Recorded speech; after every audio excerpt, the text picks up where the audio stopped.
বিক্রিয়া অংশগ্রহণ করে দুই বা ততোধিক মৌল। সকল অষ্টম শ্রেণীর ছাত্রছাত্রীদের আজকে আমি শেখাবো আমাদের যে রাসায়নিক বিক্রিয়া রয়েছে অধ্যায়টি।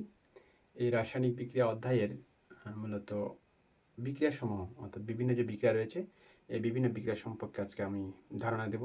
তো তোমরা আমার সাথে থাকো, আর যারা মূলত চ্যানেলটা এখনো সাবস্ক্রাইব করেনি সাবস্ক্রাইব করে রাখো, কারণ তোমাদের জন্যই, তোমাদের বৃত্তি পাওয়ার জন্যই মূলত আমি এই নতুন চ্যানেলটা খুলেছি। চ্যানেলটি হলো আমার NSM10। তো ওকে, আমরা বিভিন্ন বিক্রিয়া সম্পর্কে আলোচনা করি। তো রাসায়নিক বিক্রিয়া যে অধ্যায়টা রয়েছে এখানে বিক্রিয়া বেশ কয়েক ধরনের রয়েছে। বিভিন্ন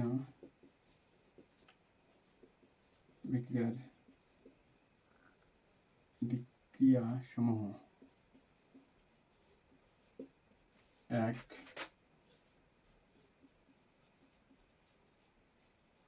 সংযোজন বিক্রিয়া, 2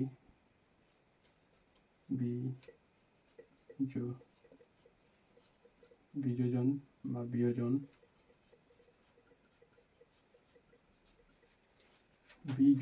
অথবা বিয়োজন, 3 দহন, প্রতিস্থাপন।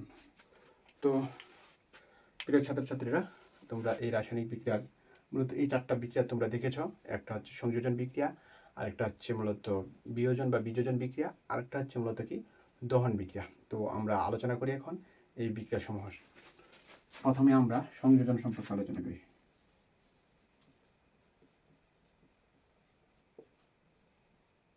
এই সংযোজন বিক্রিয়া সম্পর্কে আমরা আলোচনা করব। তো আমি সংজ্ঞা দিচ্ছি না, জাস্ট সহজে আমি তোমাদের বুঝিয়ে দেব, তোমরা সহজে বুঝতে পারবে।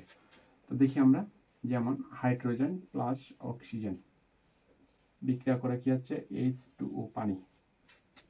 তো এই সংযোজন কথার অর্থ হচ্ছে যোগ। সংযোজন এটা মানে হচ্ছে কি যোগ বা যুক্ত হওয়া। যোগ বা কি যুক্ত হওয়া। কি মানে সংযোজন মানে, তাহলে আমরা সংযোজন মানে কি পেলাম, যোগ অথবা কি হওয়া, মূলত যুক্ত হওয়া। ওকে, তো এই সংযোজন বিক্রিয়ার সংজ্ঞাটা তাহলে কি দাঁড়াচ্ছে, যদি, তাহলে সংজ্ঞাটা আমি বলি, যদি একাধিক মৌল, এক বা একাধিক মৌল, একটা তো হবে না, একাধিক মৌল, ওই জন্য বলা হয় 2 বা ততোধিক মৌল সমূহ। সংজ্ঞা 2 বা তার অধিক সমূহ যুক্ত হয়ে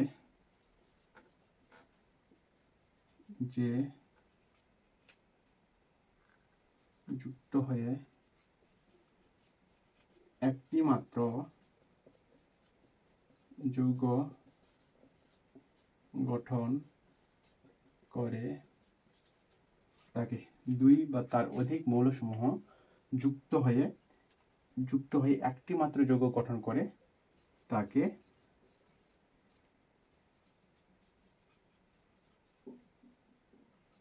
বিক্রিয়া বলে। তাকে কোন বিক্রিয়া বলে, সংযোজন বিক্রিয়া বলে।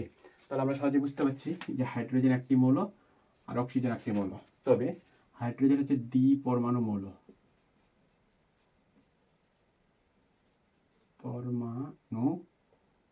দ্বিপরমাণু মৌল। এই অক্সিজেন হচ্ছে মূলত কি দ্বিপরমাণু মৌল। তাহলে এরা যুক্ত হয় কি হয়েছে, এই যে হাইড্রোজেন এবং অক্সিজেন মিলে যুক্ত হয় কি হয়েছে, পানি। তাহলে হাইড্রোজেনের ধর্ম এবং অক্সিজেনের ধর্ম পুরোপুরিভাবে আলাদা, কিন্তু যুক্ত হয় কি হয়েছে পানি, যা পানি আবার পুরোপুরিভাবে অন্য একটি যৌগ। তাহলে কয়টা যৌগ উৎপন্ন হয়েছে, একটা। ওই জন্য বলা হচ্ছে যে 2 এর অধিক। তাহলে হাইড্রোজেন এবং অক্সিজেন যুক্ত হয়ে কয়টা হয়েছে, পানি হয়েছে। 2 বা তার অধিক মৌলসমূহ যুক্ত হয়ে একটি মাত্র যৌগ গঠন করে। এখানে যদি দিতে পারো, যদি একটি মাত্র যৌগ গঠন করে তাহলে তাকে বলা হচ্ছে মূলত কি সংযোজন বিক্রিয়া। তাহলে আমরা সংযোজন বিক্রিয়া সম্পর্কে বুঝতে পেরে গেছি। এরকম আরো অসংখ্য বিক্রিয়া রয়েছে, যেমন আমরা দিতে পারি সালফার প্লাস অক্সিজেন বিক্রিয়া করে কি হচ্ছে SO2, সালফার ডাই অক্সাইড, বোঝা গেছে?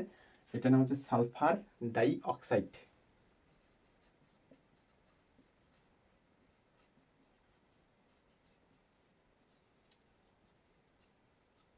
Sulphur die oxide. ওকে ওকে, তাহলে দুই বা তার অধিক মৌলসমূহ যুক্ত হয়ে যদি একটি মাত্র যৌগ গঠন করে তাহলে তাকে বলা হচ্ছে মূলত কি? সংযোজন বিক্রিয়া। তো আমরা সংযোজন বিক্রিয়া সম্পর্কে বুঝতে পেরেছি। যদি কারো এই ধরনের বিক্রিয়া থাকে, জানার ইচ্ছা থাকে কোনটা কোন বিক্রিয়া, আমাকে কমেন্ট বক্সে লিখে দিবেন, আমি অটোমেটিক্যালি সবগুলো সমাধান দিয়ে দিব। তো এবার আমরা যাই অন্য আরেকটা বিক্রিয়াতে, বিযোজন অথবা বিয়োজন।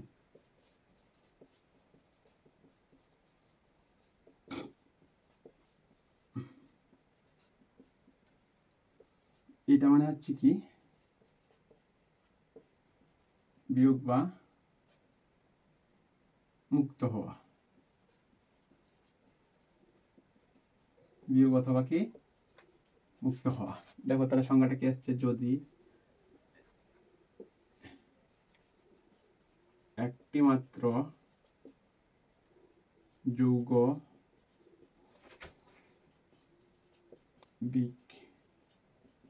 বিক্রিয়া করে যদি একাধিক মৌল বা যৌগ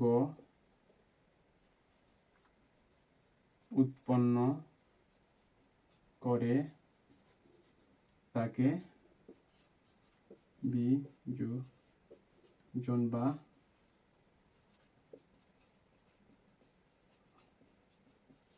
বিক্রিয়া বলে। ওকে, তাহলে আমরা সহজে বুঝতে পারছি।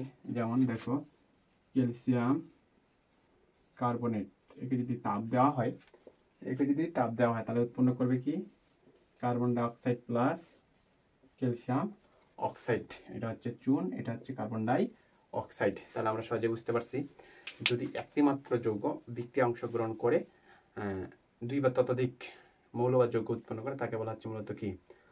বিযোজন বিক্রিয়া। তবে এটা হচ্ছে আমাদের বিযোজন বিক্রিয়ার উদাহরণ। ওকে, তাহলে আমরা সহজেই বিযোজন বিক্রিয়া সম্পর্কে ধারণা পেয়ে গিয়েছি। ওকে, তাহলে এরপরে এবার দেখো প্রতিস্থাপন, দহন আছে, দহন।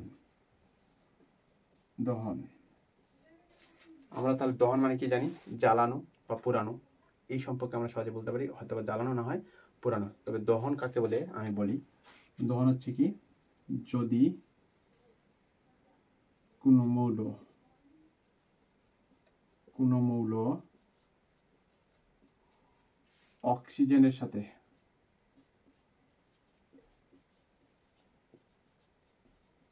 সাথে বিক্রিয়া করে তাপ উৎপন্ন করে তাকে বিক্রিয়া বলে। ওকে, তাহলে দেখো তাহলে হচ্ছে কি? ম্যাগনেসিয়াম প্লাস অক্সিজেন, এই তাপ, তাহলে কি হচ্ছে? ম্যাগনেসিয়াম অক্সাইড কি করছে? উৎপন্ন করছে। তাহলে কি উৎপন্ন করছে? Magnesium oxide. কিন্তু বিশেষত একটা কথা হচ্ছে কি, যে এখানে একাধিক মৌল যুক্ত হয়ে কিন্তু একটা মাত্র যৌগ কি হয়েছে? উৎপন্ন হয়েছে। কিন্তু এখানে একটাই শুধু আছে, যদি শুধু মৌলটা অক্সিজেনের সাথে বিক্রিয়া করে, যদি মৌলটা অক্সিজেনের সাথে বিক্রিয়া করে এবং তাপের প্রয়োজন হয় বা তাপ উৎপন্ন করে, তাপ যদি কি করে? উৎপন্ন করে, তাহলে সেটা অবশ্যই কোন ধরনের বিক্রিয়া হবে? দহন বিক্রিয়া হবে। যেমন এর আগে আমরা দিয়েছিলাম সালফার প্লাস অক্সিজেন, এটাতে যদি তাপ দেওয়া হয় তাহলে কি? Sulphur die oxide. এটাও কিন্তু কি? দহন বিক্রিয়া। তাহলে একটা কিন্তু প্রশ্ন থেকে যায় যে দহন বিক্রিয়া কোনটা এবং সংযোজন বিক্রিয়া কোনটা। তাহলে আমি আরেকটা সংযোজন বিক্রিয়াটা এবার তাহলে দিয়ে দিই। সংযোজন বিক্রিয়া যেমন আমরা কি করতে পারি? Calcium oxide plus carbon die oxide যুক্ত হয় কি হচ্ছে? Calcium carbonate. ঠিক আছে, এই যে এটা দুটা মৌল যৌগ যুক্ত হয়ে কি হয়েছে? একটি মাত্র যৌগ হয়েছে। তাহলে এটা কিন্তু সংযোজন বিক্রিয়া। আবার দেখা যাচ্ছে সালফার এবং অক্সিজেন বিক্রিয়া করে আবার কিছু সালফার ডাই অক্সাইড উৎপন্ন করছে, একটা যৌগ উৎপন্ন করছে, এটাও সংযোজন বিক্রিয়া। আবার ম্যাগনেসিয়াম অক্সিজেন বিক্রিয়া করে আবার ম্যাগনেসিয়াম অক্সাইড উৎপন্ন করছে, এটাও সংযোজন বিক্রিয়া। তবে প্রশ্নটা হচ্ছে এক জায়গায় যে এই সংযোজন বিক্রিয়াটা দহন বিক্রিয়া হবে। কখন হবে? যখন যখন মূলত অক্সিজেনের সাথে শুধু বিক্রিয়া করা হবে। তাহলে এই বিক্রিয়াটা যদি কার সাথে হয়েছে? অক্সিজেনের সাথে, তাহলে এটা কি? দহন। এটাও দহন বিক্রিয়া। তবে ওই জন্য একটা প্রশ্ন হচ্ছে এরকম, সকল দহন বিক্রিয়া সংযোজন বিক্রিয়া